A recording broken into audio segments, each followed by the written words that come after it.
Have you ever judged a game by its cover art? Well, I know I have. When I first dove into Warhammer 40k Space Marines 2, I expected nothing more than mindless, over-the-top action. This concept is reinforced by the game greeting you with exactly what you'd think. A testosterone-fueled power fantasy where you blast through hordes of tyranids and forces of chaos while shouting, "For the Emperor!" The genre tags, third-person shooter, hack and slash, action-adventure RPG, found on Wikipedia and Steam by the way, didn't do the game any favors either. Combined with the developers favoring nods to Gears of War and Halo, let's just say my suspicions were confirmed. This game was about style over substance. But after 50 hours in the game, I discovered something absolutely incredible.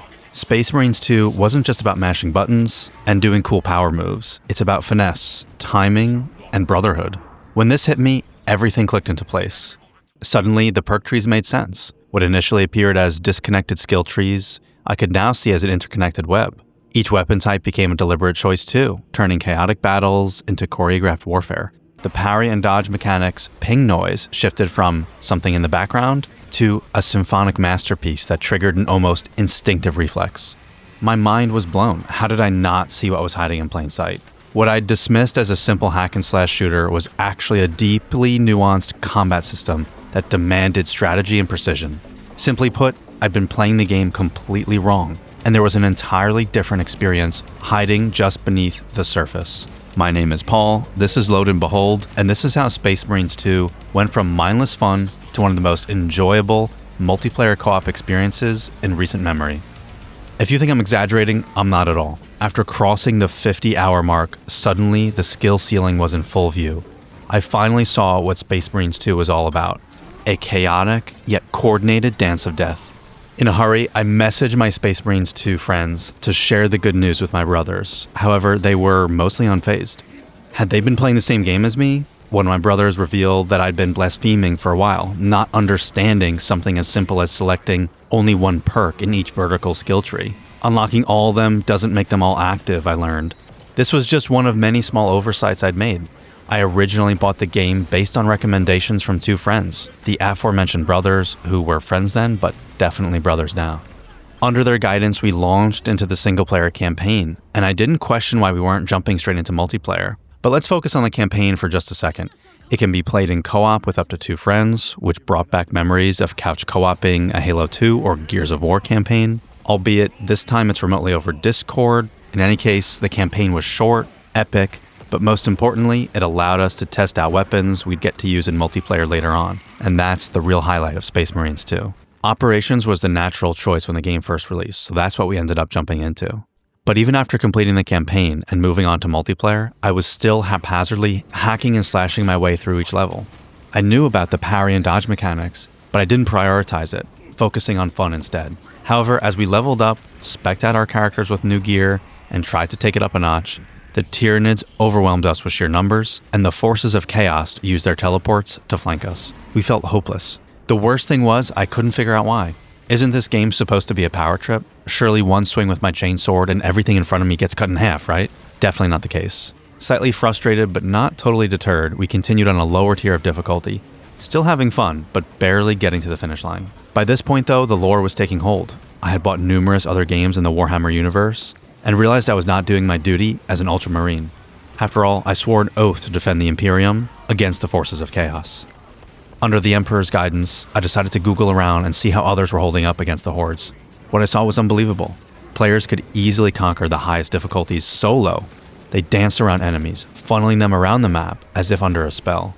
Suddenly I was witnessing a ballet at the Met, not whatever amateurish production we kept putting on. Unfortunately, I realized I was indeed the problem. It was a skill issue, but I knew what I had to do. So armed with pure determination, a nearly max level Vanguard class, and a wiki at my side, I dove deep into YouTube tutorials, studying optimal weapon types and enemy attack patterns. Gone were my days of mindlessly charging into hordes. I realized survival meant playing smarter, not harder. I revamped my entire approach. I changed my perks to maximize their synergies, hit max prestige, and upgraded my equipment. I switched out my fencing chainsword for a block variant, and I swapped my Neo-Volkite pistol for a heavy bolter, while still keeping my beloved Melta rifle in the rotation. Each weapon's perk tree received careful configuration too. Everything before had been merely an introduction. True mastery wasn't about leveling up, but about perfecting combat mechanics.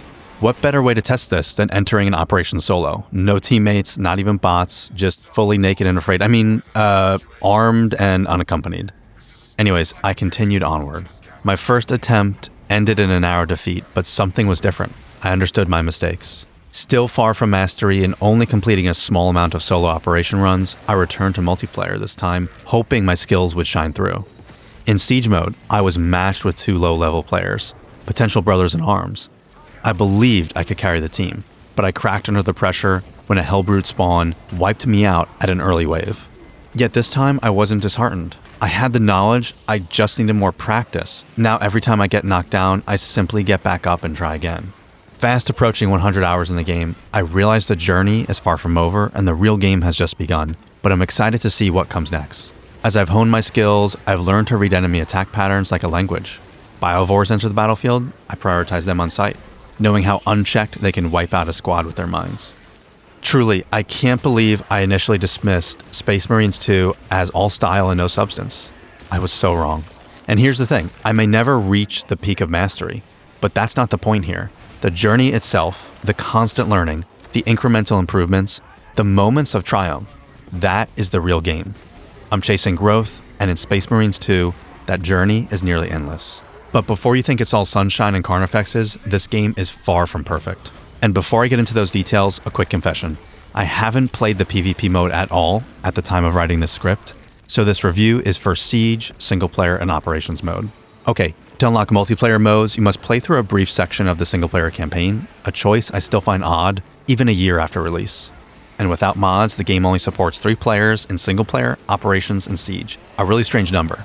The game's performance leaves something to be desired too, and a lot of mechanics are not explained to you in the game, forcing you to consult a wiki or YouTube explainer on a regular basis. Some people have also complained of connection issues to the servers and eventual crashes on higher waves of Siege mode. And the small map selection for all multiplayer modes remains frustrating to many. Recent patches brought about controversial stat changes for some melee weapons, even though they fixed some issues like being stun locked by your enemies. Long load times are pretty annoying, but Saber Interactive has committed to an extensive roadmap of improvements, and new content is always being added, including new classes, maps, and modes. But this did leave the game feeling a bit starved for content on launch, even if that's no longer the case. My biggest issue overall, though, is once you've seen the endgame, it can feel like moving through mud when you go to level another character. Each time you prestige, you get an XP boost, but that only applies to that specific class. I think this is a big oversight. Anyone who has a max level class should be able to level up other classes more quickly. It can turn into a bit of a chore, if I'm being honest. At the end of the day, none of these downsides compare to the immense joy in dancing around hordes of enemies, weaving from execution to execution on my path to becoming the best Space Marine. At launch, I would have hesitated to recommend this game. But now, a year after release, Space Marines 2 isn't just a game, it's an experience. Give it a shot. Just know it might take you 50 hours to see where the real game begins. Okay, subscribe. Bye.